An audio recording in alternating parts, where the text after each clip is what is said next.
भूतेषु भूतेषु विचित्य धीरा प्रत्यास्मा लोकात् अमृता भवन्ति। ये केनोपनिषद के ऋषि कहते हैं। केनोपनिषद के ऋषि कहते यदि इसी जन्म में ब्रह्म को जान लिया तब तो ठीक है, और नहीं तो बहुत बड़ी भारी हानि है। अब भारी हानि क्या है? भारी हानि यही है कि मनुष्य शरीर को छोड़ करके हम कुत्ता बिल्ली गधा गीदड़ 84 लाख में चले जाएंगे। ये सबसे बड़ी भारी हानि है। ये बंधन में हम पड़ जाएंगे। तो केनोपनिषद के ऋषि भी कहते हैं, कठोपनिषद के जमराज भी कहते हैं, एक ही बात कहते हैं। इसीलिए छठ पर्व के अवसर पर यह सत्संग का उद्देश्य यही है। छठ पर्व हमने मना लिया, हमने बच्चों की रक्षा कर ली। बाल्यावस्था में कोई बच्चे नहीं मरेंगे, ठीक है, लेकिन उसके बाद करना क्या है? ये ऋषिमुनि लोग बतलाते हैं, यम बतलाते हैं कि इसका उद्देश्य बस एक ही है कि ऐसा कुछ काम करिए जिससे हम जम के बंधन में न पड़े। मरना तो है ही है। कबीर साहब कहते हैं, आए हैं सो जाएंगे, राजा रंक फकीर। जाना तो सबको है। आए हैं सो जाएंगे, राजा रंक फकीर। एक सिंहासन चढ़ी चले, एक बंधे जात जंजीर। जाना तो सबको है, लेकिन एक वो होते हैं जो जम के बंधन में पड़ करके जाते हैं, एक वो होते हैं, और एक वो होते हैं जो सिंहासन पर बैठ करके जाते हैं। ये बात अगर मेरी होती तो कोई विश्वास करते हैं। ये बात उनकी है जिन्होंने देखा है। संत महापुरुष जब भी कुछ बोलते हैं ना, तो बस वो पढ़ी लिखी केवल बात नहीं बोलते हैं। संत महापुरुष जो भी कुछ बोलते हैं तो देख करके अनुभव की बात कहते हैं। वही कबीर साहब कहते हैं कि मैं देखी हुई बात कहता हूं। दो तरह से व्यक्ति यहां से जाते हैं। इस मानव तन में रह करके जो ब्रह्म को जानने की कोशिश करते हैं, ईश्वर को जानने की कोशिश करते हैं, यदि जान गए तब तो वो मुक्त हो जाते हैं, परम मोक्ष को प्राप्त कर लेते हैं। तब उनको कहीं आना जाना नहीं होता, बस उनका केवल शरीर छूट जाता है, वो सर्वव्यापक ईश्वर में मिलकर के सर्वव्यापक हो जाते हैं। एक तो वो है। और हमने ईश्वर को स्वरूपतः नहीं जाना, ईश्वर को हमने प्रत्यक्ष में नहीं पाया, हाँ, लेकिन उनको जानने की कोशिश हम करते रहे, ईश्वर को जानने का प्रयास हम करते रहे, सत्संग करते रहे, भजन करते रहे, बैठ करके थोड़ा ध्यान करते रहे, ये सब हम करते रहे। अब मर गए तो कैसे जाएंगे? तो सिंहासन चढ़ी चले, सिंहासन पर बैठ करके आराम से जाएंगे यहाँ से। और यदि ऐसा नहीं किए तब छठ माई की पूजा कर लिए, हमारी माँ ने, हमारी दादी ने, पिताजी ने, सब ने घर में मिल करके छठ पूजा करके अकाल मौत से, बाल्यावस्था की मौत से बचा तो लिए। बचपन में हम नहीं मरे, बच तो गए, लेकिन बड़े हो करके दुनिया का सब काम हम किए, पढ़ भी लिए, लिख भी लिए, पढ़ लिख करके नौकरी चाकरी भी कर लिए, पढ़ लिख करके हम खेती गृहस्थी भी कर लिए, पढ़ करके हम धन भी कमा लिए, पढ़ करके हम मकान भी बना लिए, पढ़ करके हम बड़े बड़े पद पर चले गए, डॉक्टर बने, इंजीनियर बने, प्रोफेसर बने, वकील बने, बड़े बड़े नेता बन गए, मंत्री बन गए, सब कुछ तो हम बने। लेकिन यदि सब कुछ बनने के साथ साथ हमने ब्रह्म को जानने की कोशिश नहीं की, भगवान को जानने की हमने कोशिश नहीं की, तब छठ पर्व मनाना व्यर्थ हो गया, बेकार हो गया। तब तो अच्छा था कि भले वहीं से मर जाते तो आराम से कहीं रहते, उधर 84 लाख में पड़े रहते। बच तो हम गए, लेकिन बच करके देख कितना तो चोर उचक्का बन जाता है, बच करके कितना डाकू बन जाता है, कितना आतंकवादी बन जाता, बनता है कि नहीं? क्या क्या लोग कुकर्मी बन जाते हैं, समाज को द्वलित कर देते हैं, परिवार को परेशान कर देते हैं, पूरे देश में आतंक मचा देते हैं। क्या फायदा? उसको तो मर जाने में फायदा था। उसको तो अच्छा था कि बचपन में मर जाता। जो समाज को दुखी करे, परिवार को दुखी करे, जो माँ का अपमान करे, जो माँ को दुखी करे, जो पिताजी को दुखी करे, ऐसे ऐसे लोग हमने देखा है जो अपने माता पिता को प्रताड़ित करता है। बचपन में था तो माँ ने छठ पूजा करके उसको बचा लिया, उसके लिए छठी मैया की पूजा करी है माँ ने, करती है कि नहीं? पिताजी ने कितनी कितनी मेहनत करी है उसके लिए। और वही बेटा जब बड़ा होता है तब देखिए पिताजी को कैसे परेशान करता है, माँ को कितना प्रताड़ित करता है, घर में कितना उद्यम मचाता है, सबको परेशान करके रखता है, समाज में सबको दुखी करके रखता है। ऐसे व्यक्ति को बचाने से क्या लाभ हुआ? घमंड करते हैं कि हम ऐसे हैं, हम बलवान हैं, हम विद्वान, हम बुद्धिमान हैं, घमंड करते, अहंकार में भरे रहते हैं। ये सब होने से क्या फायदा हुआ? कबीर साहब कहते हैं, आप पढ़ेंगे, या काया का गर्व न कीजिए, इसका घमंड नहीं करिए। शरीर का घमंड नहीं करना चाहिए। अभी देखे जुलूस, देखे ना, सो जो जुलूस निकला अभी, हम कह रहे थे, मेरे साथ वाले से कह रहे थे, देख लीजिए ना अभी जुलूस निकल रहा है ना, और कितना सब मोटरसाइकिल ले लेके भाग रहे आगे आगे, और सत्संग में कोई नहीं बैठेगा। सही में वही हो गए, सब जुलूस निकाल लिए, मोटरसाइकिल में बैठ के घूम लिए, हमको भी घुमा दिए, यहाँ पहुंचा के सब भाग गए। उसको कितना मेहनत से माता पिता ने पाल पोस करके बड़ा किया है।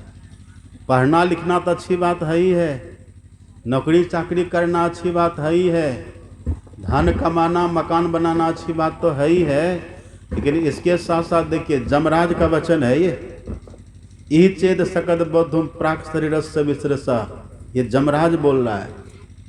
जमराज कहते यदि मरने के पहले ब्रह्म को नहीं जान लिए, ईश्वर के विषय में नहीं जाने, ईश्वर को नहीं जाने, तो बहुत बड़ी भारी होगी, हानि होगी और दुख में पड़ जाइएगा।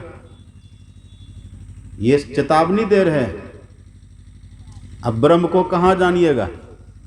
स्कूल कॉलेज में ब्रह्म को जाना जाता है, वहाँ तो आपके कोर्स की पढ़ाई होती है। कोई नेता जानेंगे आपको? नेता तो देश की व्यवस्था के लिए भाषण देंगे। कोई मुखिया जी जानेंगे आपको? कौन जानेगा आखिर ब्रह्म के लिए, ईश्वर के लिए? एकमात्र स्थान है ईश्वर को जनाने के लिए, यही सत्संग स्थल।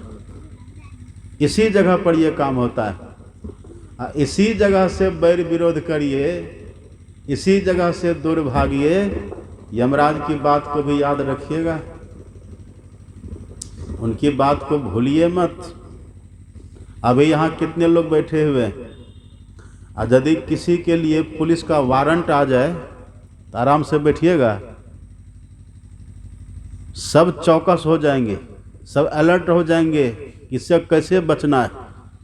अब पुलिस तो ज़्यादा कष्ट देती भी नहीं है, जमराज के मार के सामने किसी की मार बराबरी नहीं करती। जमराज तो इतनी मारता है कि मार मार करके वो लेकर के ही चला जाता है, और सदा के लिए लेकर के चला जाता है। उससे बचने के लिए बस एकमात्र उपाय है। क्या है उपाय? आप पढ़ करके देखिए, संत शरण जो परा ताही का लगा ठिकाना, और कहो नहीं ठौर सकल बैराट चबाना। जो संत और सत्संग के शरण में रहते हैं वो जम की मार से बचते। जाते तो हैं संसार से, पर सिंहासन पर बैठ करके जाते हैं, वो आराम से जाते हैं यहाँ से। एकमात्र यही स्थान है। यदि यहाँ आकर के हम नहीं बैठे, यहाँ आकर के हमने ब्रह्म बोध प्राप्त नहीं किया, ईश्वर का ज्ञान हमने नहीं समझा, नहीं सीखा, तो याद रखिए यमराज चेतावनी देते हैं, ततः सर्गेषु लोकेषु शरीरत्वाय कल्पते। फिर से कौन शरीर मिल जाएगा कोई अता पता नहीं है। अब देखते होंगे ना, रास्ते में लोग चलते रहते हैं, ऐसा ऐसा कीड़ा निकलता है बरसातों में, देखिए, देख के मन घिनक कर, मन में घिन भाव हो जाता है। इतना खराब खराब कीड़ा देखिए, विष्ठा का कीड़ा, मलमूत्र का कीड़ा, गंदी नाले का कीड़ा, कितना खराब खराब जीव जंतु होता है। उसमें हम बहुत बार गए और तब ईश्वर की कृपा से अभी हम मनुष्य बने हैं।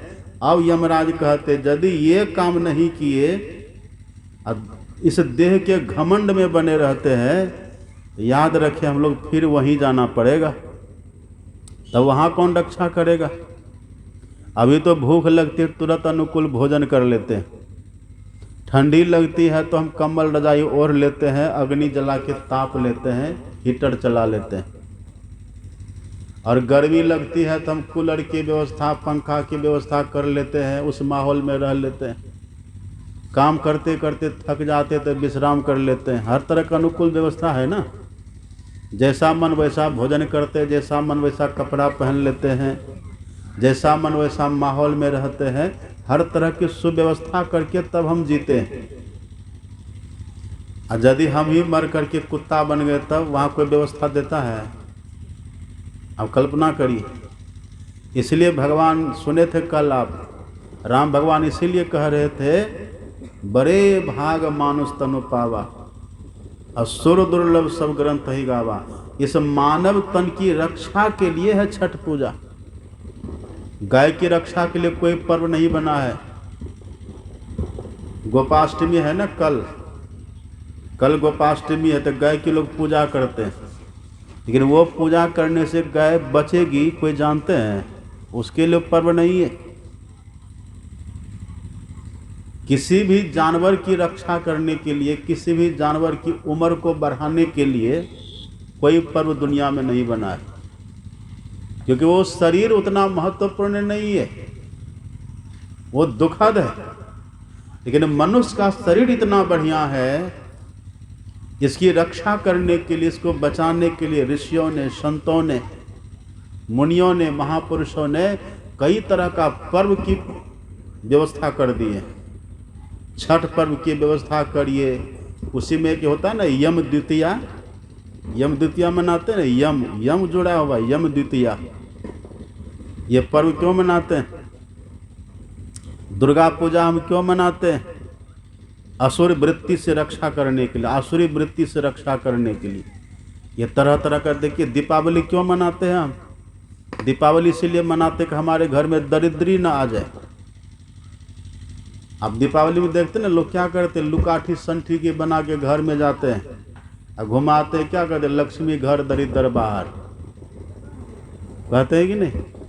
लक्ष्मी घर दरिद्र बाहर। ये कोई गाय के लिए करता है? ये सब मनुष्य के लिए, ये सब व्यवस्था मनुष्य के लिए है।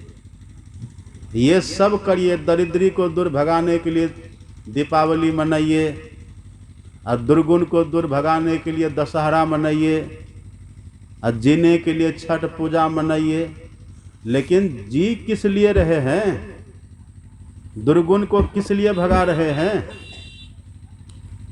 दरिद्री को किस लिए भगा रहे हैं? इस देह को इतनी व्यवस्थित करने का प्रयोजन क्या है? इसका एक ही प्रयोजन है, इस देह में रहकर के हम ब्रह्म को जाने, ईश्वर को जाने। आप कहेंगे कि बाबा ईश्वर को जानने की जरूरत क्या है? हम क्यों जाने ईश्वर को, क्यों जाने हम ब्रह्म को? कारण क्या है? कारण यही है कि हम उनकी संतान हैं, हम उन्हीं का अंश हैं। अभी आप यहाँ दुनिया में रहते हैं, संसार में भी रहते हैं, कोई सरकारी काम आपको करवाना हो किसी ऑफिस में, वहाँ आप जाएंगे तो वहाँ नाम लिखिएगा ना, केवल नाम लिखने से काम चल जाता है? एक कॉलम वहाँ रहता है, पिता का नाम रहता है कि नहीं? पिता का नाम लिखना होगा वहाँ, एड्रेस, घर का पता लिखना होगा वहाँ, गांव का नाम लिखना होगा वहाँ, ये सब पूरा जब पता वहाँ लिखेंगे, पिताजी का नाम, अपना घर का नाम, गांव का नाम, ये सब जब वहाँ लिखेंगे, अब तो माँ का भी नाम पूछने लगा है। ये सब जब लिखेंगे तब कोई सरकारी काम होगा, तब कोई काम बनेगा आपका। पुलिस भी एक्शन कब लेती है? जब माता पिता का नाम वो पूछेगा, गांव का नाम वो पूछेगा। अब पुलिस के पास कोई जाए काम करवाने के लिए, अब पुलिस पूछेगी क्या नाम है, नाम तो बता दिए, अब फिर पूछे पिताजी का क्या नाम है, आपको ये पता ही नहीं है, तो काम करेगी पुलिस? काम तो नहीं है करेगी, दो चार डंडा मार के वहां से भगा देगा, है कि नहीं? तो ये जैसे दुनिया में भी बिना माता पिता के कोई काम नहीं चलता, इस देह के भले माता पिता ये सब हैं। इस देह के जन्म देने वाली माँ को हम जानते हैं, इस देह के जन्म देने वाले पिता को हम जानते हैं, लेकिन आप देह हैं क्या? आप शरीर हैं? शरीर आप नहीं हैं, आप शरीर में रहने वाले चेतन आत्मा हैं। आप इस देह में रहने वाले आत्म तत्व हैं, जीव हैं आप। इस देह के माता पिता को तो आप जान लिए, देह के माता पिता की छत्र छाया में रहते हैं, देह के माता पिता के संरक्षण में रहते हैं, उनके द्वारा संरक्षित सुरक्षित व्यवस्थित हैं आप, उनकी सेवा करते हैं, उनको प्रणाम करते हैं, उनको भोजन कराते हैं। ये तो सब देह के माता पिता के आप करते हैं। ये भी अच्छा काम है, करना भी चाहिए, लेकिन आप तो शरीर नहीं है, आप तो इसके भीतर रहने वाले जीव तत्व है, जीवात्मा है आप। तो जीवात्मा के माता पिता कौन है? एक बात और तो आप जानते ही हैं, मरने के बाद शरीर तो आपका घरे में रहेगा, इसको लोग जला देंगे अथवा पानी में फेंक देंगे या तो फिर धरती में गाड़ देंगे, लेकिन आप जो रहेंगे ना, आप ही से जमराज पूछेगा, आप ही से धर्मराज।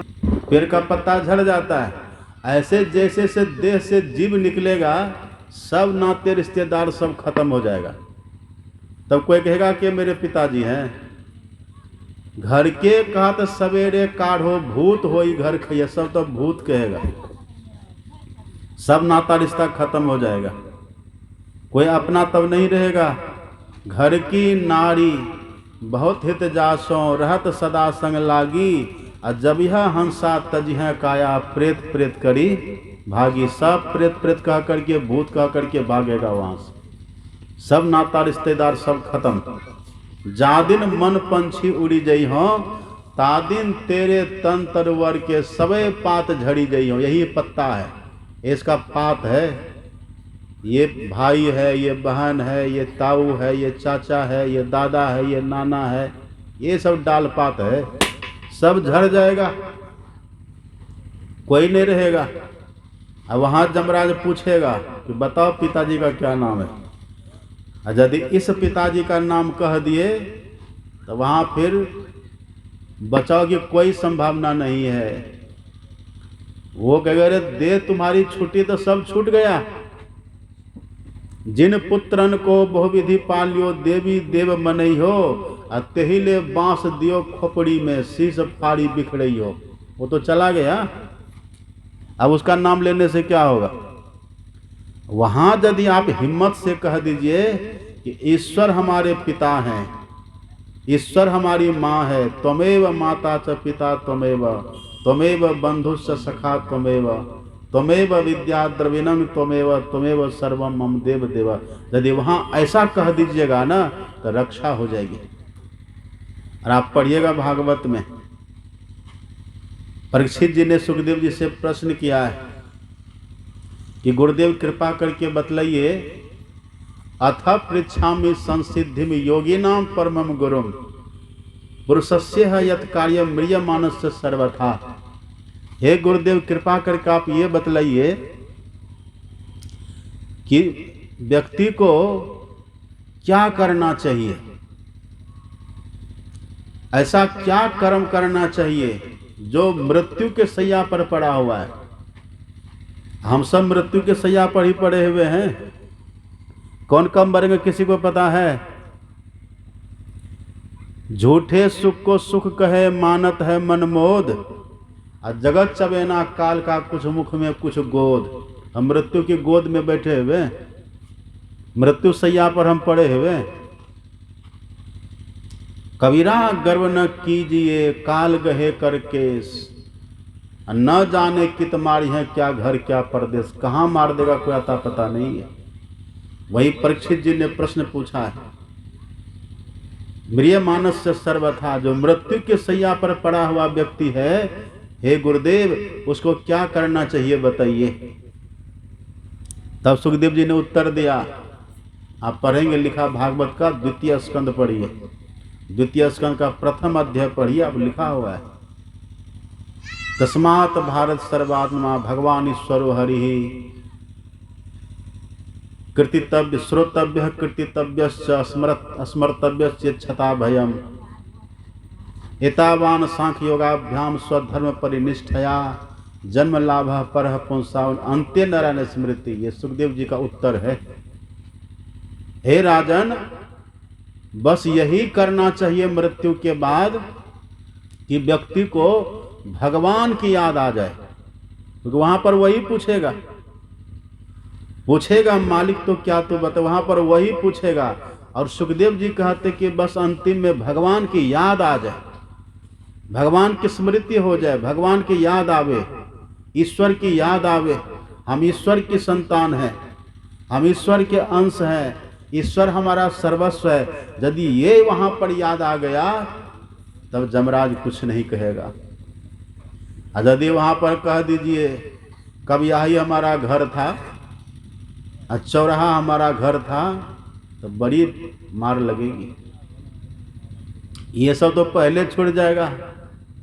ज़्यादा चिंता मत करिए। हमको भी पहले भ्रम था मन में, हमको पहले मन में भ्रम था कि कव्याही के लोग हमको बहुत मानता है, लेकिन इस बार सब भ्रम मेरा टूट गया। कव्याही का लोग बहुत मानता, पहले भ्रम था, क्योंकि जब भी यहाँ आते थे ना लोग उम्र पड़ते थे। अब की जो हम आए तो है देखे 4-5 बूढ़े बाबा सब वहाँ, एक हमारे जोगिंदर बाबू, सब कोई हुलकने के लिए नहीं आया कि बाबा मरा कि बचा, दिन भर रात भर यहाँ कैसे है, खाया पिया कि नहीं, कोई पूछने वाला नहीं। अब पहले जब आते थे इतनी भीड़ उमड़ती थी, एकदम लोग टूट पड़ते थे। हमको भी बड़ा घमंड हो गया था कि कब यही के लोग हमको बहुत मानता है। इस बार सब घमंड टूट गया। हमारा घमंड आज टूटा है और एक दिन आपका भी घमंड टूट जाएगा। आप ये मत सोचिए कि बहुत आपको मानने वाला कोई है। यहाँ कोई मानने वाला किसी को नहीं है। सुर नर मुनि की यह सब रीति, स्वार्थ लाग करहीं सब प्रीति। जब तक आप धन कमाते न तब तक बाल बच्चा पूछेगा, जब तक स्वास्थ्य आपका बढ़िया है, जब तक आप समर्थ है तभी तक कोई पूछेगा। और जैसे धन कमाना छूट गया, स्वास्थ्य खराब हो गया, किसी काम के आप लायक नहीं रहे ना, तो उठा करके बगल फेंक दिए जाएंगे, उठा कर कहीं खटिया पर आपको रख देगा, पड़े रहिए, और वहीं पड़े पड़े सबसे अलग रहते रहते मर करके चल दीजिए। यही दुनिया है। इसलिए यहाँ चतुराई इसी में है कि सबके संग रहिए, लेकिन भीतर से जान लीजिए कि आपका अपना कोई नहीं है। तो हम भी वही करते, कव्याही में जब रहते न भी, बस खा पी लेते, भीतर से छिटकिनी लगा के हम बंद हो जाते हैं। आते हैं कुछ लोग, अब बाहर से लौट के चले जाते हैं, हम बंद पड़े रहते हैं। यदि आपको समय हमसे मिलने का नहीं, तो मेरे पास भी समय आपसे मिलने के लिए नहीं है। ऐसे आप भी करिए, आप भी यही करिए। यहाँ कोई किसी का नहीं है। ठीक है, धन भी कमाइए, घर का परवरिश भी, घर का भरण पोषण भी करिए बाल बच्चे का, लेकिन भीतर से जान करके रखिए कि ना आप किसी के ना आपका कोई है कोई। जन्म के पहले कोई था आपका? जन्म के पहले आपका कोई नहीं था। अब मर जाइएगा तब भी आपका कोई नहीं रहेगा। ये बीच में थोड़े देर के लिए मिला है। किसी को 50 साल के लिए, किसी को 60-70 साल के लिए मिला है, बीच में मिला है। कुटुंब संगाति बीच में, आदि अंत न कोय, अब बीच मिला बीच ही गया, सहजो संग न कोय। यहाँ कोई नहीं है, कोई किसी का नहीं है, बीच में थोड़ी देर के लिए मिला है। अब गीता को पढ़ करके देख लीजिए, गीता में भगवान श्री कृष्ण ने कह दिया है, भगवान खुद कहते हैं अव्यक्तं व्यक्तिमापन्नम। भगवान कहते हैं अव्यक्तादीनि भूतानि, जन्म के पहले कोई नहीं था, अब मर जाएंगे तब भी कोई नहीं रहेगा। ये बीच में थोड़े समय के लिए मिला हुआ है सब। इसलिए हे अर्जुन, तुम क्यों चिंता करते हो? न जन्म के पहले तुम्हारा कोई था, न मर जाओगे तब तुम्हारा कोई रहेगा। ये बीच में सब मिला दे, ठीक है, सबके साथ रहिए, सबसे रसिए, सबसे बसिए, सबसे बोलिए बोल, हाँ जी करते रहिए, रहिए अपनी ओर, सबके साथ तो रहिए। पर ये भी बात जान लीजिए, यहाँ कोई किसी का नहीं है। ये बात हम आपको ऐसे सुना रहे हैं ना, तो छठ पर्व था इसलिए कोई नहीं आया मेरे पास, लेकिन बात सच है कि कवियाही वाले बहुत मानते हैं। बात सच वही है। तभी छठ पर्व चल रहा, सब बिजी है, उधर सब लगे हुए हैं, कोई बात नहीं, लेकिन फिर भी हम भीतर से सावधान रहते कि इन लोगों के प्रेम में हमको फंसना नहीं है। सावधान रहते, मानते बहुत है। देखिएगा ना आज कितनी भीड़ होती है, तो कल अब लोक आस्था का पर्व है, ये सबको आस्था है तो करना तो है ही है, और हमको खुद इस पर्व के अवसर पर आना ही नहीं चाहिए। लेकिन हम यहाँ के जो युवक लोग हैं चौराहा के, इनकी बड़ी श्रद्धा है। एक ने पता नहीं क्या नाम है, कि बाबा आपका जो भागवत यहाँ पर हुआ था ना, सुने थे, बहुत अच्छा लगा था, और तब ये से मन में था कि हम भी सत्संग करेंगे, यहीं पर होंगे किधरों, नाम हम नहीं पूछे क्या नाम है। और तब देखा से कितना दिन पहले हुआ था भागवत, तब वो बच्चे होंगे, अभी भी बच्चा ही है, लेकिन उत्साह कितना, हिम्मत कितना, वो बच्चा सब मिलकर के कार्यक्रम कराया है। युवकों की देन है ये, बच्चों की देन है ये। आस्था तो ही है, प्रेम तो है ही है, लेकिन थोड़ा समय का चुनाव गलत हो गया। और 2-4 दिन आगे पीछे होता ना, तब यहाँ देखते। खैर कोई बात नहीं, इतना भी है तो कम नहीं है, ये भी कम बात नहीं है। लेकिन ये बात सच है कि इस क्षेत्र के लोग बहुत श्रद्धालु, बहुत प्रेमी हैं। ये तो ऐसे मखौल में कह देते हैं आप बुरा मत मान लीजिए कि वास्तव में हमारा अपमान, ऐसा नहीं है, लेकिन एक कहने का भाव यही है कि हमको भीतर से सावधान रहना है। भीतर से सावधान रहिए, सावधान। वही सुखदेव जी ने कहा है कि राजन, अंतिम में भगवान की याद आवे, ये कोशिश करो। और अंतिम में भगवान की याद आती है, इतना सरल नहीं है ये। जन्म जन्म मुनि जतन कराही, अंत राम कहा आवत नाई। जिनका जीवन सत्संगमय होता है, जिनका जीवन ध्यानमय होता है, जिनका जीवन ईश्वर के प्रति श्रद्धामय होता है, इष्ट के प्रति भक्तिमय होता है, उसी को अंतिम में इष्ट की, भगवान की याद आती है। नहीं तो आना बड़ा कठिन है। जन्म जन्म मुनि जतन कराही, अंत राम कही आवत न। अंतिम में भगवान की याद नहीं आती। क्या क्या लोगों को याद आती है। एक बूढ़ा थे, एक बूढ़ा बाबा मर रहे थे, अब 5 बेटा था उनका, और सब बड़े बड़े पद पर, और मंत्रियों के पद पर भी। कितना मंत्री बना हुआ, 5 बेटा, कोई प्रोफेसर है, कोई डॉक्टर है, कोई मंत्री है, कोई नेता है, बड़े बड़े पद पर। अब बूढ़ा भी 1 नंबर का किसान, सैकड़ों बीघा जमीन उसके पास। और अंतिम में जब वो मरने लगे, वृद्ध हो गए, अब कल्पना करिए इतने समर्थ पिता, जितना इतना जमीन जोतते थे और बच्चे को पढ़ा लिखा कर कहाँ बड़े बड़े ओहदे पर, बड़े बड़े पद पर भेज दिए, वो वृद्ध है। अब वो बेचारे जब मरने लगे, खटिया पर पड़ा हुआ है, घर में सब बच्चे भी आ गए हैं। जो नेताजी थे नेताजी आ गए, जो मंत्री जी थे मंत्री जी आ गए, कोई डॉक्टर थे वो आ गए, जितने जो 5 बेटे थे उनके सब आ गए, सब बेटियां आ गई। अब वो बूढ़ा घर को पाल पोस करके, घर की रक्षा करके सबको बड़ा किया था। घर की रक्षा व्यवस्था, खेत खलिहान की रक्षा व्यवस्था, बच्चों की रक्षा व्यवस्था, बच्चों को देखना सुनना, ये सब करके पूरा घर को उसने समृद्ध बना लिया था। अब मृत्यु का क्षण तो सबका आता है जीवन में। वो वृद्ध जब मरने लगे, खटिया पर पड़ा हुआ है और सामने एक दीवार थी, उधर वो बारंबार इशारा करे, इसे हाथ दिखावे, और उधर ही गाय भी बंधी हुई थी। उधर जो दीवार की तरफ इशारा करे ना बार बार, उनके बच्चों के मन में हुआ कि लगता है पिताजी उधर कुछ धान गाड़ करके रखे। ये बच्चे के मन में हुआ, लगता है उधर कुछ ये धान तन कहीं घरा उरा में असरफी सोना चांदी गाड़ करके रखे होंगे, इसलिए पिताजी उधर बारंबार इशारा कर रहे हैं। डॉक्टर को बुलाया, डॉक्टर को बुला के कहते, डॉक्टर साहब देखिए मेरे पिताजी हैं, अब की अंतिम सांस ले रहे हैं, अंतिम क्षण इनका बीत रहा है। लेकिन मेरे पिताजी बड़े पुरुषार्थी थे, ये बड़े परिश्रमी थे और बड़े संयमी थे, धन को बड़ा जोगा करके रखते थे, और इन्हीं की कृपा से देखिए हम लोग कितने बड़े बड़े पद पर चले गए, कितना सुंदर देखिए हमारा महल बना हुआ है। अब पिताजी देखिए उधर बारंबार इशारा कर रहे, इसका मतलब लगता है कि पिताजी कहीं पर कुछ गाड़ करके असरफी उसरफी रखे होंगे।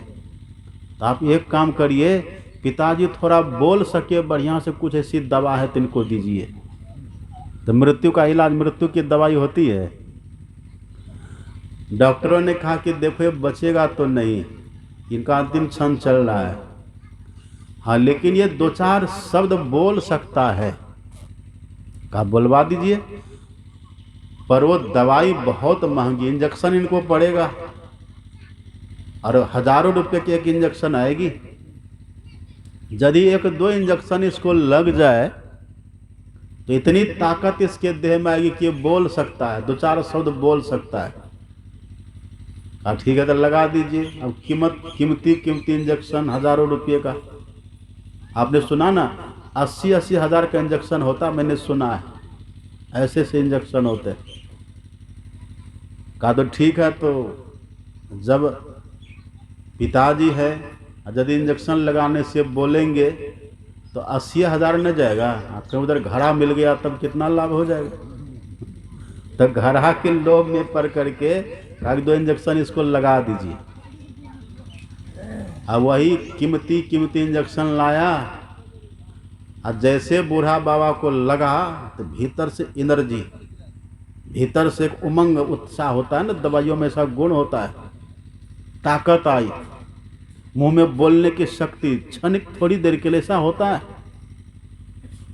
तो जैसे बूढ़ा को इंजेक्शन लगा 2-4, और सब 5 लड़का उनका बैठा बगल में, बेटियां बैठी है कि पिताजी पता नहीं किस घड़ा का नाम कहेंगे, कितना धन का नाम, कितना धन का पता बताएंगे। और जैसे इंजेक्शन लगा, बूढ़ा को बोलने की शक्ति आई, सभी बच्चों ने पूछा पिताजी क्या कह रहे थे, किधर घड़ा गड़ा हुआ है। कहा मूर्ख तुमको घड़ा का पड़ा है, देखता नहीं बच्चा झाड़ू चबा रहा है, वो गाय का बच्चा झाड़ू चबा रहा है, तुमको नहीं दिख रहा है। सभी बच्चों ने सर पीटा है, भगवान ने तो झाड़ू के लिए इशारा कर रहा था, और उसको बलवाने के लिए कितना रुपया का इंजेक्शन उसको लगा दिया, इशारा कर रहा था झाड़ू के लिए। ऐसा क्यों होता है? वृद्धावस्था में आसक्ति बहुत बढ़ जाती है, सुई से भी आसक्ति हो जाएगी, बहुत आसक्ति होती है, आसक्ति बढ़ती चली जाती है, यही होता है। अब वो बूढ़ा बेचारा उतना इंजेक्शन लगा, झाड़ू के लिए बोला, तो कोई उसको मानेगा? सब माथा पीट लिया है, ये क्या हो गया। अंगं गलितम पलितम मुंडंग दसन विहीनंग जातन तुंडन कर्धित कंपित शोभित दंडंग तदपि न मुंचति आशा भांडंग। और आशा बढ़ती चली जाती है, आँख में देखने की शक्ति नहीं होगी, पैर में चलने की शक्ति नहीं होगी, मुंह में बोलने की शक्ति नहीं रहती है, लेकिन आसक्ति भीतर से और बढ़ती जाती है, वही दुखदायिनी होती है। इसीलिए यहाँ पर सुखदेव जी कहते परीक्षित से कि राजन, अंतिम में आसक्ति भगवान से हो जाए, इतना काम करना। दुनिया के पदार्थों से आसक्ति न हो, व्यक्ति वस्तु से आसक्ति न हो, ये समझ लेना कि भगवान का दिया हुआ है ये भगवान जाने, हमको तो भगवान चाहिए, ऐसा भाव रहना चाहिए। और अंतिम में किसी तरह से अंत्य नरन स्मृति ही, उसके लिए चाहे जो कुछ करना पड़े, अंतिम में भगवान की याद आवे, बस ये प्रयत्न कर लेना, इससे कल्याण है। वही यमराज भी कहते हैं, इह चेद सकद बोद्धुम प्राक शरीर से विश्रसः ततः सर्गेषु लोकेषु शरीरत्वाय कल्पते। यमराज कहते हैं, इस देह के छोड़ने के पहले ब्रह्म का चिंतन, ब्रह्म का ज्ञान, ब्रह्म का बोध, अगर ये है तब तो ठीक है, और नहीं तो कहते हैं बहुत खतरनाक बंधन पड़ने वाला है। एक ब्राह्मण देवता थे, तो ब्राह्मण देवता को घर में बड़ा परेशानी, कभी पुत्र के चलते परेशान, कभी पुत्री के चलते परेशान, कभी धन के अभाव की परेशानी, कभी कुछ तो कभी कुछ होते रहता था। उस ब्राह्मण के मन में होता, करे ये जीना बेकार है, चलो इससे अच्छा है कि हम मर ही जाते हैं। हाथ में फंसरी लिए चले गए जंगल, फांसी लगा करके मरने के लिए। जंगल जैसे गए तो देवताओं के राजा इंद्र ने सोचा, ये कैसा व्यक्ति है, ये कितना सुंदर इसको शरीर मिला हुआ है, ये ब्राह्मण है, और कितना सुंदर है, स्वस्थ सबल शरीर इसका है, ये आत्महत्या कर रहा है। इंद्र ने सोचा इसको कुछ ज्ञान देना चाहिए, इसको कुछ बोध देना चाहिए। इंद्र वहाँ एक गीदड़ के रूप में प्रकट होता है। गीदड़, सियार जिसको आप बोलते हैं, गीदड़ के रूप में इंद्र प्रकट हो गए। अब वो ब्राह्मण के पेड़ पर चढ़ गया, हाथ में रस्सी की फसरी, एक छोर को पेड़ की डाल में बांधा, दूसरी छोर अपने गला में बांध करके वहाँ से कूदना चाहता था। तब यहाँ नीचे से वो इंद्र भगवान जो बने थे गीदड़, वो कहता ठहर जाओ। आश्चर्य ब्राह्मण को गीदड़ होकर के मनुष्य की तरह बोलता, कहता ठहर जाओ, ठहर गया। तब ब्राह्मण देवता कहते क्या बात है? तब उस गीदड़ ने कहा कि तुम क्यों मर रहा है? ब्राह्मण ने कहा क्या करे, देखो ना घर में बड़ी परेशानी है, कभी पुत्र के चलते परेशान, कभी पुत्री के चलते परेशान, कभी धन के चलते, कभी मकान के चलते, कभी खेत के चलते, कभी अड़ोसी पड़ोसी के चलते, इतनी परेशानी होती रहती है। इससे अच्छा हमने सोचा कि मर जाएंगे, न रहेगा बांस ने बाजेगी बांसुरी, कष्ट से हम बच जाएंगे। तब उस गीदड़ ने कहा, हाँ तो वो भगवान इंद्र भगवान थे वो, और उसको शिक्षा बोध देना चाहते थे। इंद्र भगवान ने कहा कि सुनो सुनो, ठहरो, मरो मत, मेरा ये दोनों देखना, हाथ पैर जो आगे वाला होता है ना, कहा देखो मेरा ये, इसका ये तलहथी देखो, ये उसमें देखा तो कांटा चुभा हुआ था, और कांटा के चुभने से पूरा लहू लुहान, एकदम देखने से टीस टनक वाला दर्द। देखा आपने जब कांटा चुभता कैसा लगता है? कहा फिर मेरी पीठ पर देखो क्या है, और उसकी पीठ पर जब देखा तो पीठ पर देखा घाव हो गया है, और घाव सड़ गया है, कीड़ा खदबदा रहा है, पीप बह बह करके नीचे गिर रहा है।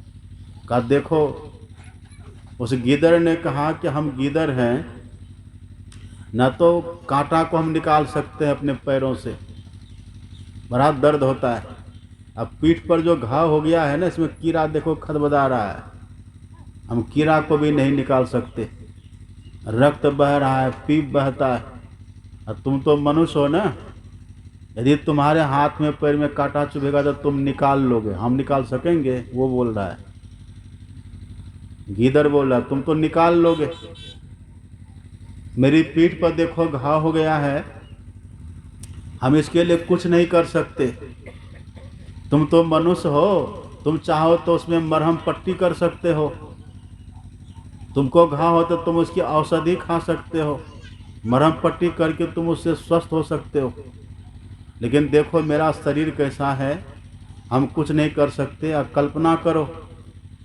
यदि मरने के बाद तुमको मेरे जैसा शरीर मिल जाएगा जिसमें तुम कुछ कर न सको, तो बताओ कितना कष्ट, कितना दुख तुमको होगा, कितना तकलीफ होगा। अभी तो तुमको मनुष्य शरीर है, इस शरीर में रह करके ऐसा कुछ करो जिससे तुमको इधर नहीं आना पड़े, जिससे तुमको 84 लाख में नहीं जाना पड़े, ऐसा कुछ कर लो। इसी बात से उस ब्राह्मण देवता को बोध हो गया, ज्ञान हो गया। अब फसरी लगाना छोड़ करके चला गया घर और भगवान के भजन में रह करके रम करके अपना कल्याण कर लिया। ऐसी बहुत कथाएं हैं पुराना में, आप पढ़ करके देखिए ना। अजामिल का प्रसंग आप जानते हैं कि नहीं? 88 साल में वो भजन में लगा तो कल्याण हो गया।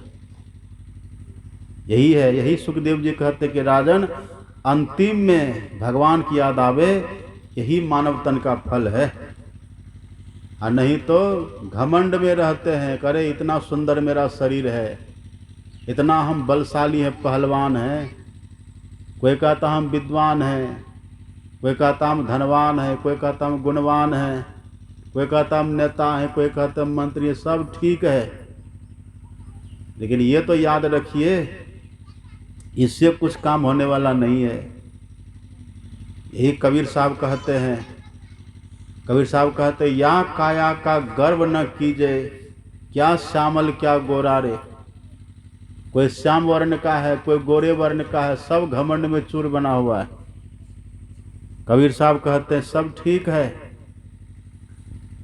हम तरह तरह का उपाय करके बलवान बने हुए हैं, तरह तरह का व्रत पर्व त्योहार मना करके हम दीर्घजीवी बने हुए हैं, लंबी आयु हमारी है, चिरंजीवी हम बने हुए हैं। छठ की पूजा करके, दीपावली मना करके, दुर्गा पूजा करके, ये सब करके हम सब तरह से ठीक ठाक तो हैं, कुशल तो हैं। लेकिन संत कहते इतने से काम नहीं चलेगा।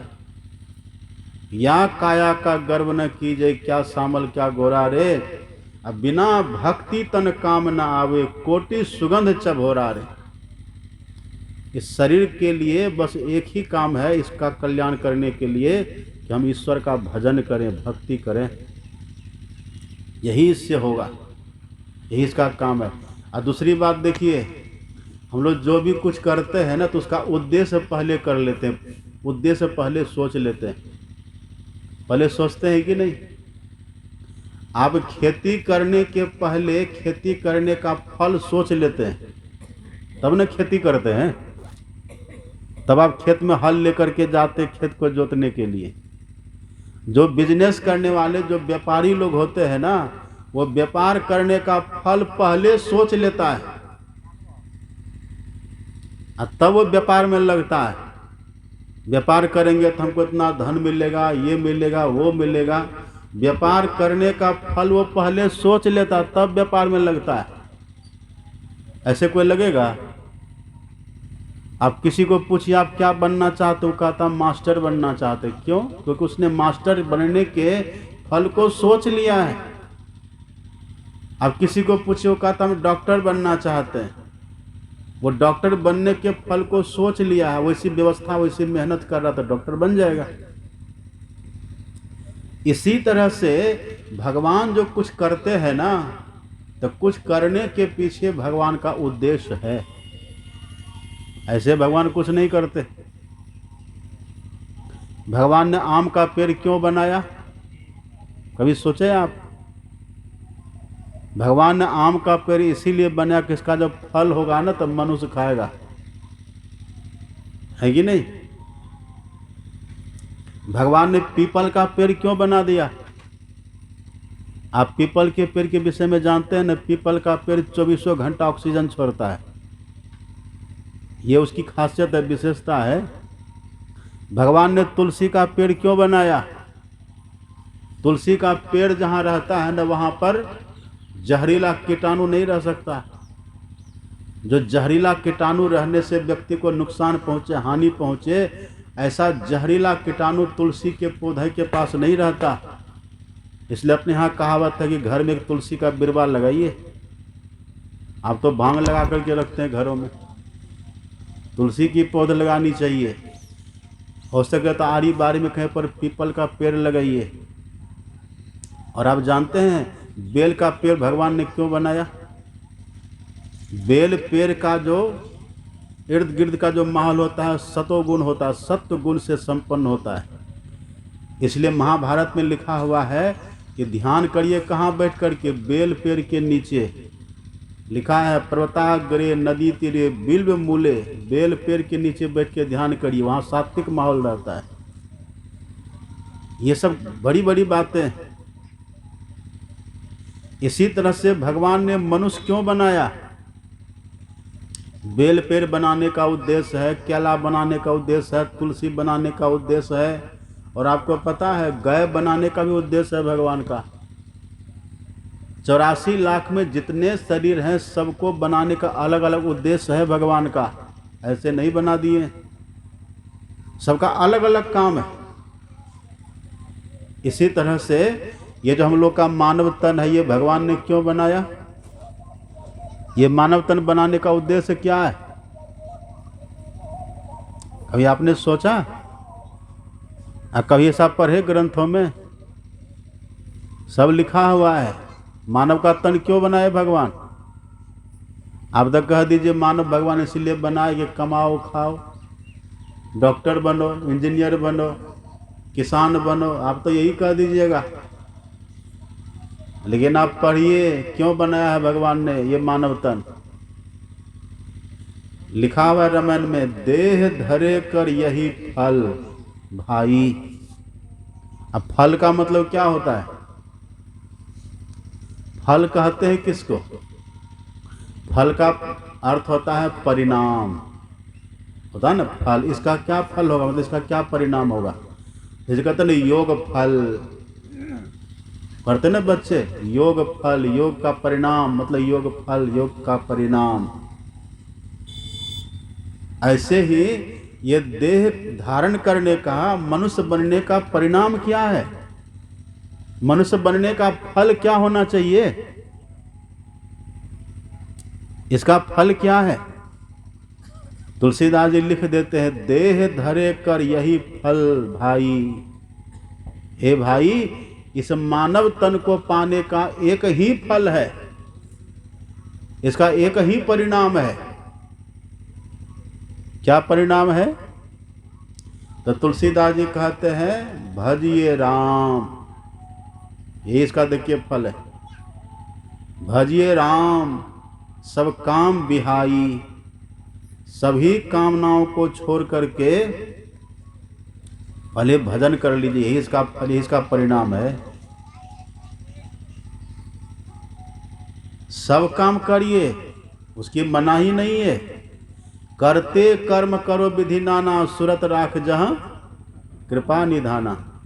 अब सूरत को, मन को कृपा निधान के पास, भगवान के पास रखेंगे कैसे? इसकी जुक्ति जान लीजिए, उस जुक्ति से रखिए, सफल हो जाएगा मानव तन। कोई काम का विरोध नहीं है। अब विरोध है तो 5 काम का मात्र विरोध है। झूठ का विरोध है, झूठ नहीं बोलना चाहिए। चोरी का विरोध है, चोरी नहीं करना चाहिए। नशाओं का विरोध है, खैनी बीड़ी सिगरेट शराब आदि ये सब मत खाइए पीजिए। हिंसा मत करिए, व्यभिचार मत करिए, व्यभिचार का विरोध है, हिंसा का विरोध है। अब बाकी सब काम करिए। करते कर्म करो विधि नाना, सुरत राख जहाँ कृपा निधाना। सुरत को भगवान के पास हम रखेंगे कैसे? इसकी जुक्ति जान करके रखिए, आनंद है। इसका फल यही है। और आप भागवत को पढ़िएगा ना, जब ब्रह्मा जी सृष्टि की रचना कर रहे थे तो सबसे पहला मनुष्य जो बना है, सबसे पहला मनुष्य कौन है? वो इस सृष्टि का सबसे पहला मनुष्य कौन है? वो पहला नहीं है, उसके पहले भी है। हाँ, इसके पहले भी है। मनु शत्रुपा इसीलिए कहते हैं कि मनु शत्रुपा से मैथुनी सृष्टि चली है। ये मनु शत्रुपा दोनों पति पत्नी बने हैं, और वहाँ से मैथुनी सृष्टि, स्त्री पुरुष के संयोग से वहाँ सृष्टि का विस्तार होना लिखा है, इसलिए कहते हैं मनु। पर मनुष्य तो उसके पहले हो गए। आप पढ़ेंगे ना, भागवत में लिखा हुआ है सबसे पहले जो ब्रह्मा जी ने बनाया है वो थे सनकादि ऋषि। सबसे पहला सनकादि ऋषि है, सबसे पहला मनुष्य। लेकिन वो सब दिन मात्र 5 साल के ही दिखते हैं। और सनकादि ऋषि को जैसे जन्म दिया ना ब्रह्मा जी, सनकादि ऋषि मानसी सृष्टि में आते हैं और मनु शत्रुपा से मैथुनी सृष्टि चली है। और वह है मानसी सृष्टि। मानसी सृष्टि का अर्थ होता है संकल्प सृष्टि। संकल्प किए संतान हो गई, इसको कहते हैं मानसी सृष्टि। संकल्प सृष्टि है वो। तो सबसे पहला है ये सनकादि ऋषि।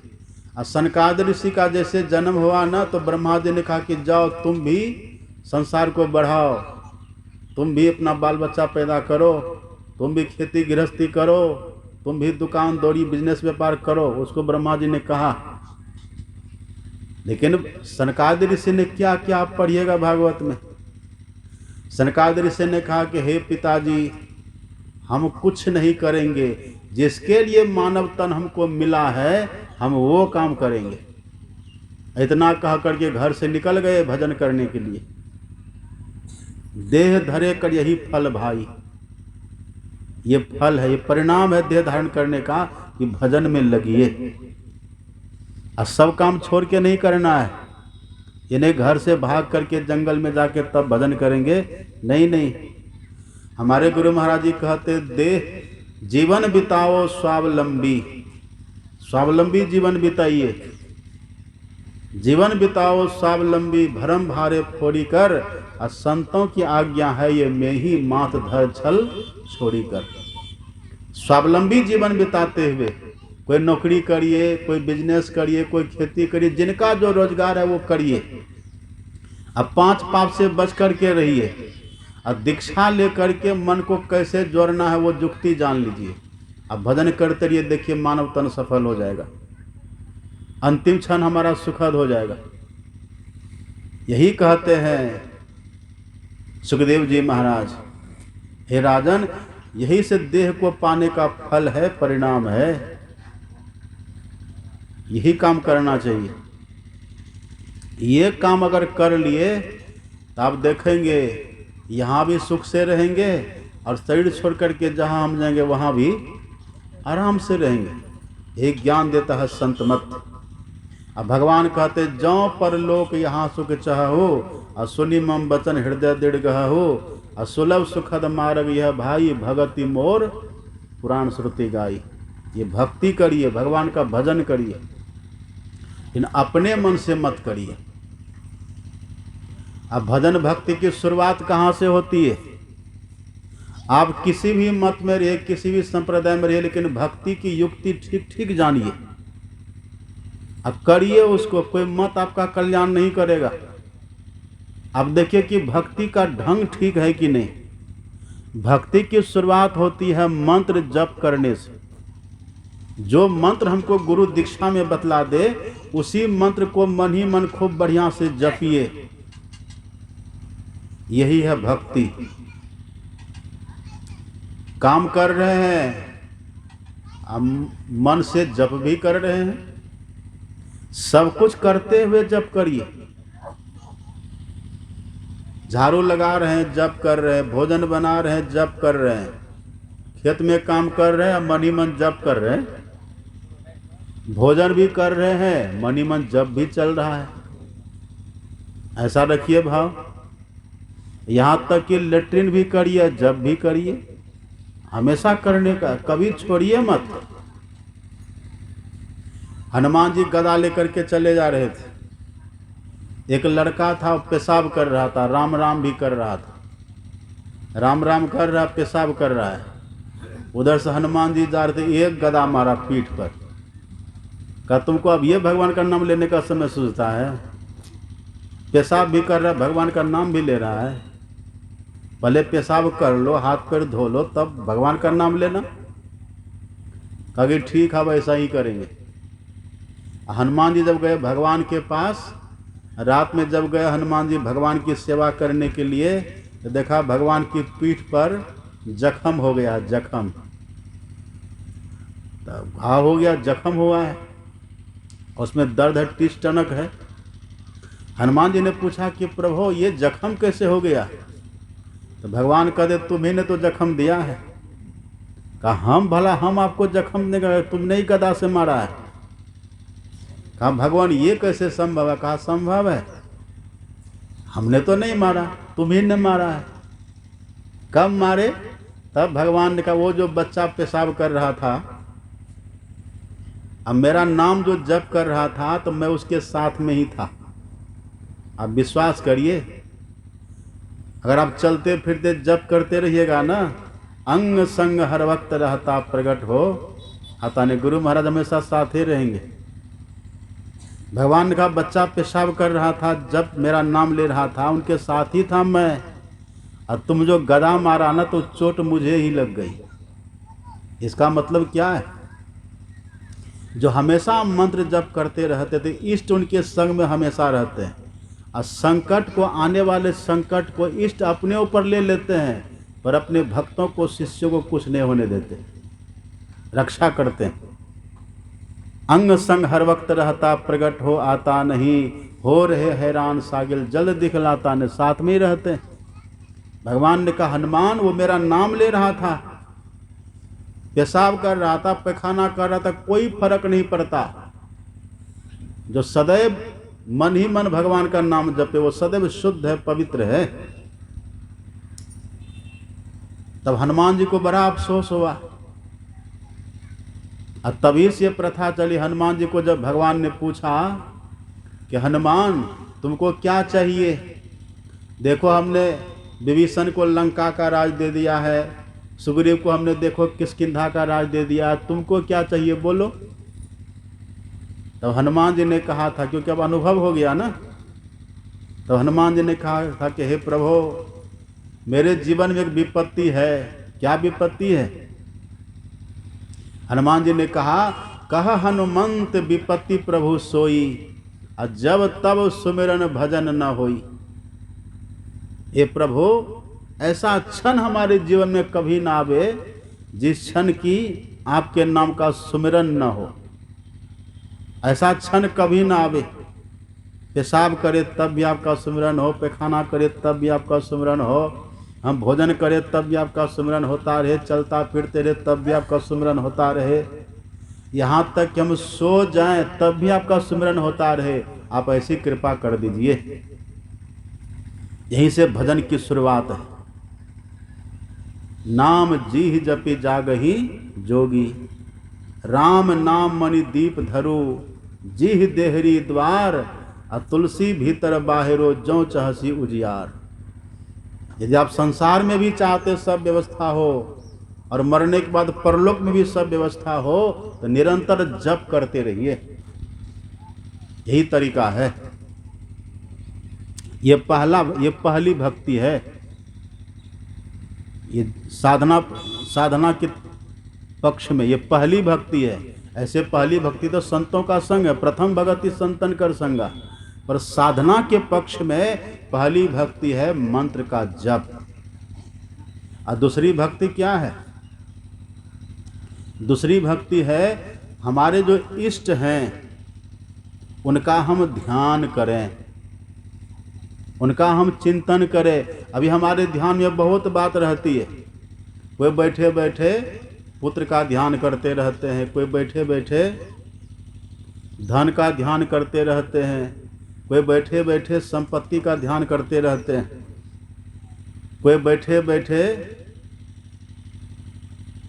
पुत्र पुत्री का ध्यान, कोई बैठे बैठे वाहन का ध्यान, कोई बैठे बैठे मकान का ध्यान। एक बूढ़ी को हम पूछे कि माता जी ध्यान में क्या दिखता है? का मकान दिखता है, तो उसी का ध्यान करती रहती है। ये सब मत करिए, हम इष्ट का ध्यान करें, गुरु महाराज का ध्यान करें। यदि पुत्र पुत्री का ध्यान मन में बने और वही चिंतन करते करते मरेंगे तो सुअर बन जाएंगे, बड़ा खतरा हो जाएगा। यदि धन का चिंतन करते करते मरेंगे तो सांप बन जाएंगे। वो कल एक फोन झारखंड से आया कि बाबा मेरे घर में गेट पर एक सांप पड़ा हुआ, वो भागता ही नहीं है, विशाल सांप अभी झारखंड में। एक फोन आया वहाँ से हमको। बहुत सुंदर घर बनाया है, ये नया घर है, एक सांप कहाँ से आकर के गेट पर बैठ गया है, हट ही नहीं रहा है। अब कहिए क्यों बैठा वहाँ सांप? तो हमने उसको कहा कि शुभ बात है, अपने आप हट जाएगा, हटाइए मत, अपने हटेगा वो। और आप जानते हैं सांप कहाँ रहता है? जो व्यक्ति धन की चिंता करते करते, धन का ध्यान करते करते मरता, वही व्यक्ति सांप होता है। सांप वही बनता है। और जानते हो सांप कहाँ जाके बैठेगा? जहाँ धन उसको दिखता है वहीं जाके बैठता है वो। इसलिए कहते हैं घरों में सांप का आना शुभ होता है। समझिए आपके घर में धन है कहीं ना कहीं, और सपना में अगर सांप दिखे तब वह भी शुभ होता है। सपना में सांप का दिखना भी शुभ होता है। उससे कहते ज्योतिषियों का कहना है कि उससे धन मिलता है, धन आने की संभावना होती है।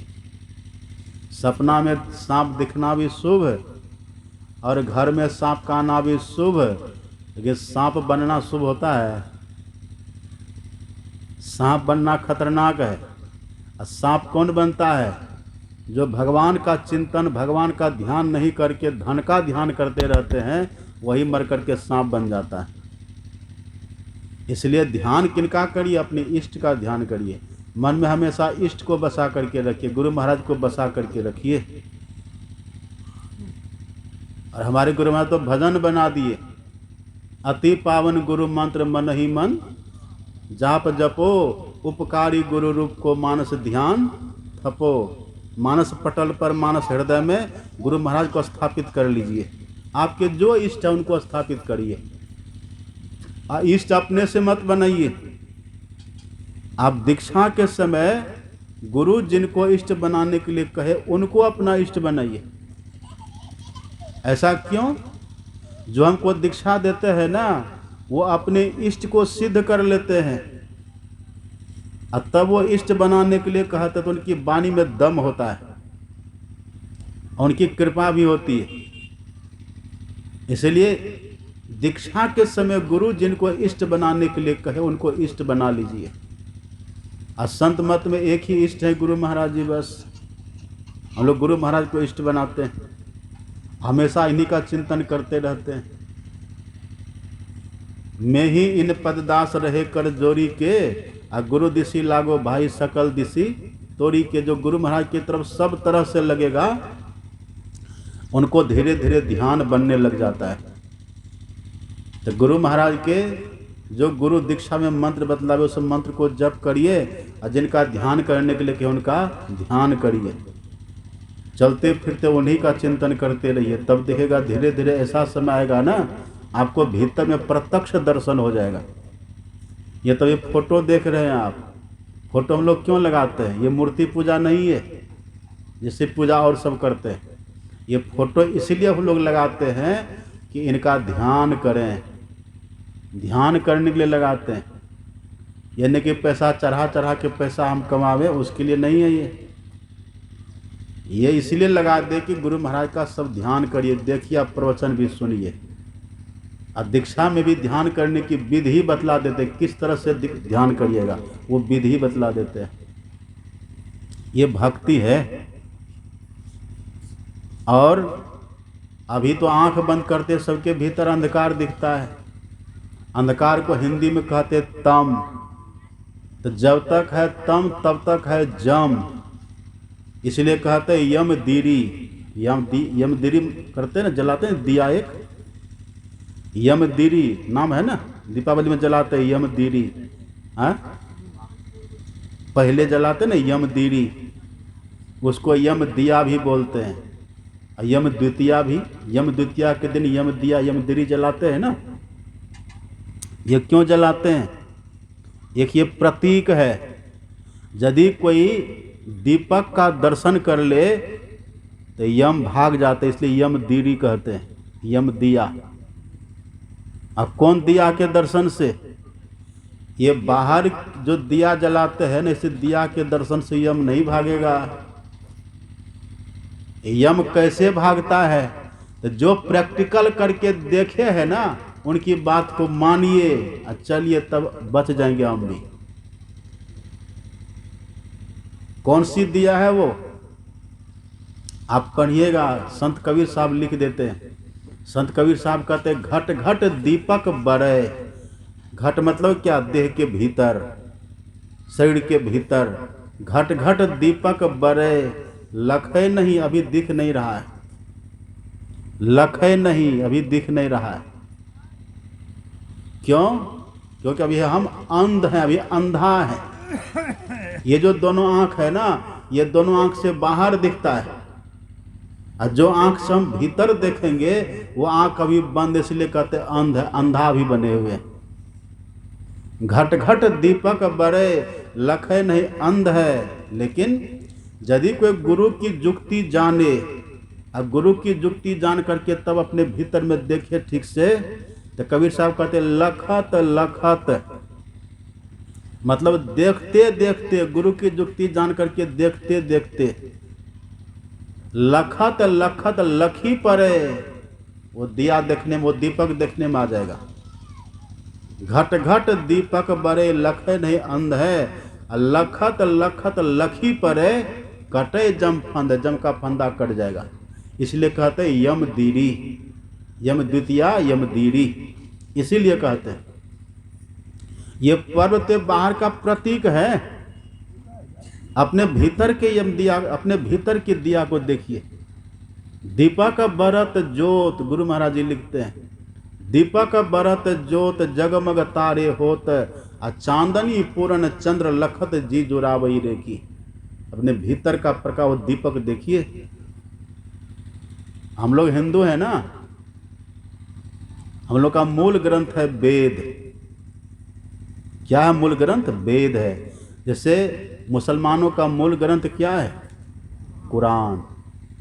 और अंग्रेजों का मूल ग्रंथ, ईसाइयों का बाइबिल, और सिखों का गुरु ग्रंथ, बौद्धों का त्रिपिटक, है ना।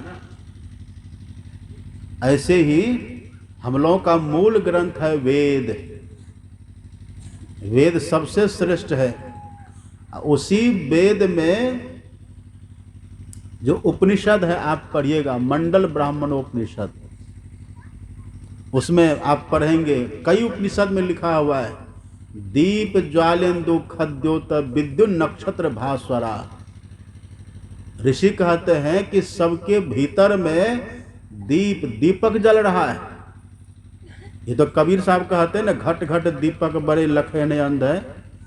हम अंधा इसलिए अभी दिख नहीं रहा है। और उपनिषद के भी ऋषि कहते हैं सबके भीतर में दीपक जल रहा है। घट घट दीपक बरे, वही ऋषि कहते दीप ज्वालेन्दु खद्योता विद्युत नक्षत्र भास्वरा।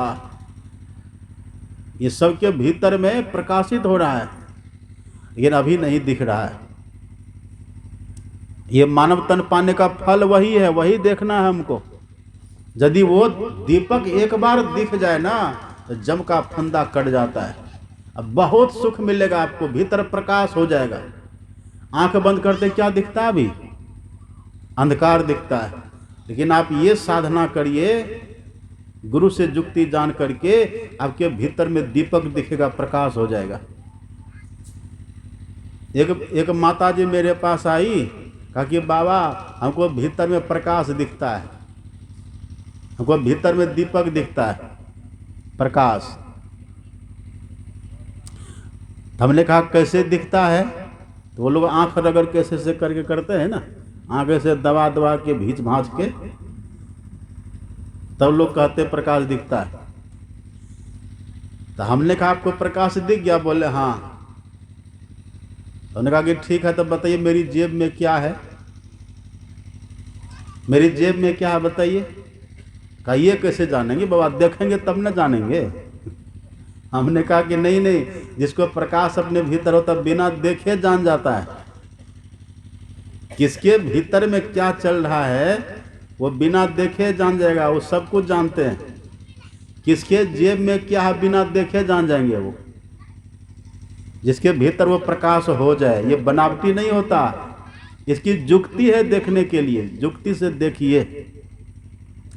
हमारे गुरु महाराज जी कहते थे मेरे पास ऐसे ऐसे लोग आते हैं, ऐसा ऐसा विचार लेकर के लोग मेरे पास आते हैं यदि उनके मन की बात मैं कह दूं तो मेरे पास कोई नहीं आएगा। सबके मन की बात जानते हैं। ये भीतर में जब प्रकाश हो जाएगा, कोई पर्दा उसके लिए नहीं रहता। सूझ ही राम चरित मणि मानिक, गुप्त प्रगट जहां जो जही खानिक। वो भगवान के चरित्र को सब जगह देखेगा।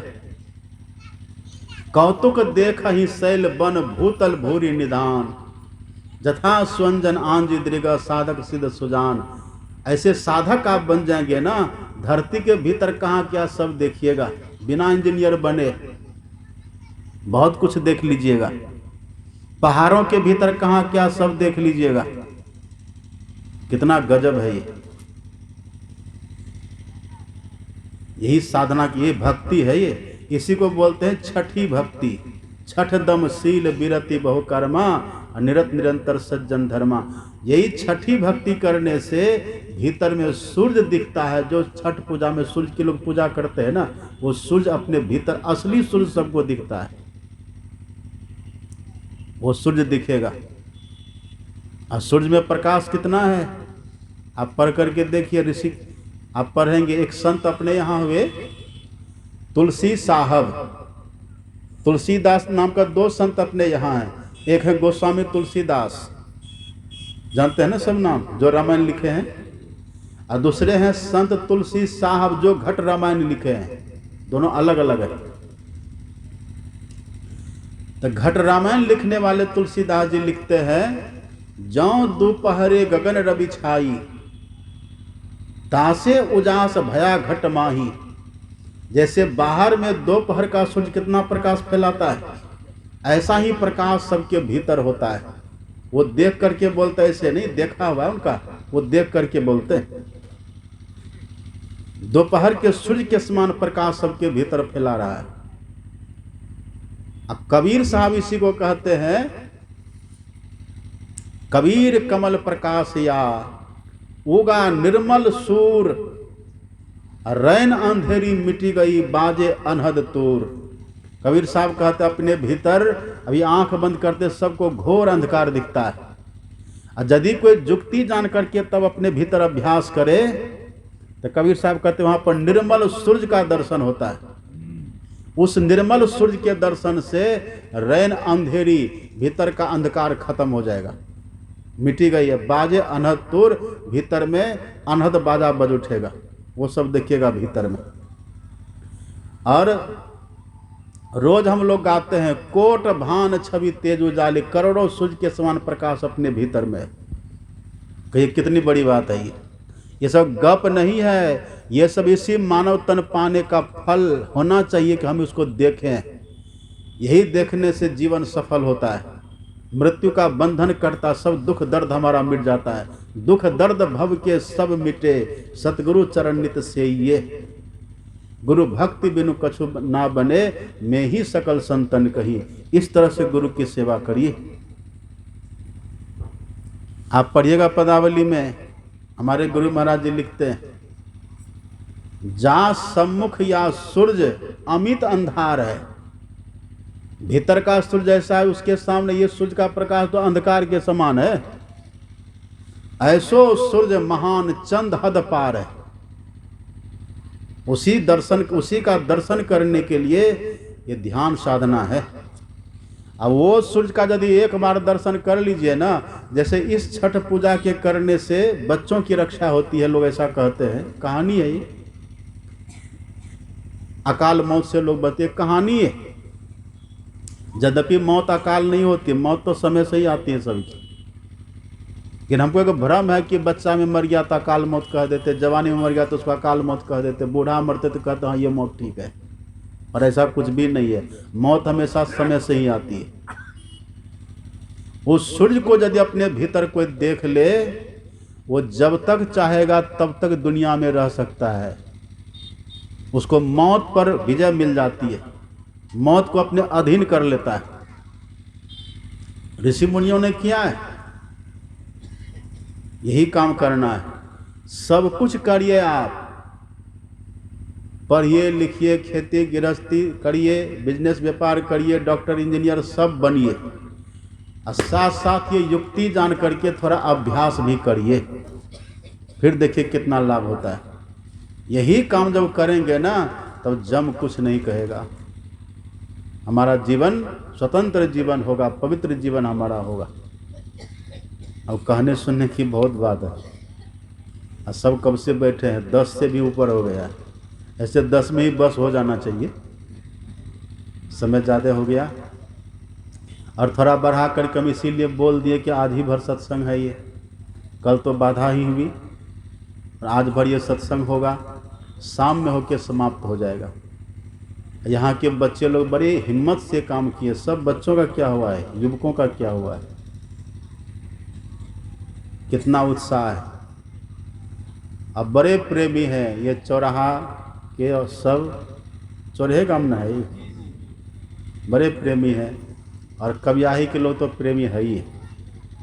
अपने प्रेम को घटने मत दीजिए, श्रद्धा प्रेम को घटने मत दीजिए। सत्संग के प्रति, ध्यान भजन के प्रति प्रेम को घटने मत दीजिए। कल 2 बूढ़ी माता मेरे पास आई, तो हमने कहा कि माता जी सत्संग में जाइएगा ना, तो कहते कहाँ सत्संग हो रहा है, बताइए कबियाही में, यही बगल जहाँ हम ठहरे। कहते कहाँ सत्संग होगा, वो पता अभी तक नहीं है। तो पता तो होना चाहिए ना। तो सब सत्संग से प्रेम करके रहिए। अब जानते हैं ना, यदि सत्संग से प्रेम भी हो गया ना, इसका परिणाम बहुत अच्छा होता है। माता सहजबाई कहती हैं, साध संगत की वासना जाघट परगट होए, परिणाम क्या होगा, मानुष जन्म सत्संग मिले मुक्ति प्राप्त होए। यदि सत्संग के प्रति प्रेम भी हो गया ना, इसका भी परिणाम है मानव का शरीर ही। इसलिए राम भगवान ने माता सबरी से कहा था, दूसरी रति मम कथा प्रसंगा, हे सबरी मेरी कथा से प्रेम करो, मेरे सत्संग से प्रेम करो। और सत्संग से कभी मन उबना नहीं चाहिए। राम कथा जे सुनत अघाही, और रस विशेष जाना तिन नाही। जिसका मन सत्संग से उब जाए तो समझिए उसको सत्संग का रस मिला ही नहीं।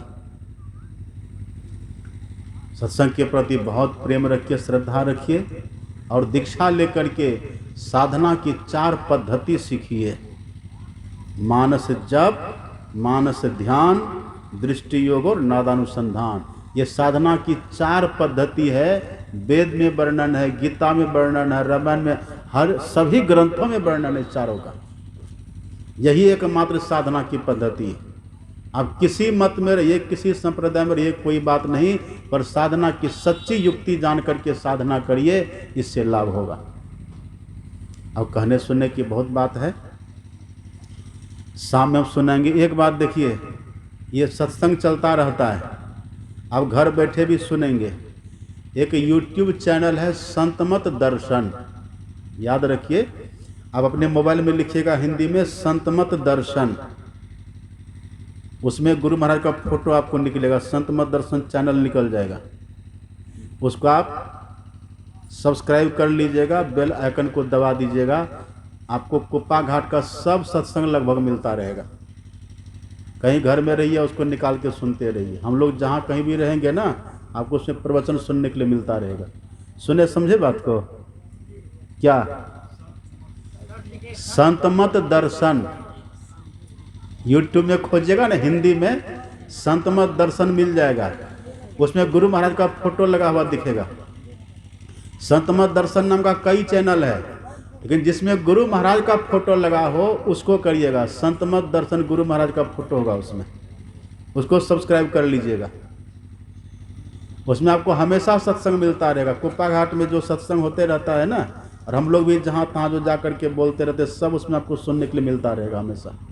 तो संतमत दर्शन उसको कर लीजिएगा, मिलता रहेगा। शाम में फिर सबको आइए। श्री सद्गुरु महाराज की जय।